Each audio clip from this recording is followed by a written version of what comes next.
So that brings me to you, Brittany. I want to hear your story. What symptoms were you experiencing before you finally got that diagnosis? And were you dismissed by doctors? What was that experience like? I started noticing like every time I ran, like it would just be like super, super painful, which is the point where I am like throwing up on my period. Like it feels like I'm almost fainting. I'm super nauseous. I'm exhausted.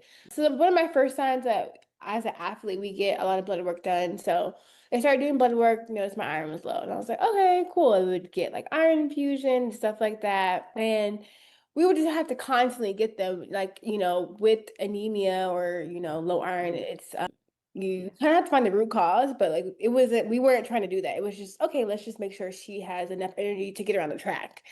I saw a doctor in Texas who told me I should get a hysterectomy at the ripe age of 20, I want to say 28, I say 28, Hmm. 27. And then he suggested pregnancy, which was like also like very confusing because in one hand, you're telling me it's affecting my fertility at this point, but then you're telling me to get pregnant. So it was very Yeah. confusing of like, Yeah. what do you want me to do? But also like, with my profession and what I do, like I use my body to Hmm. do my job. So Hmm.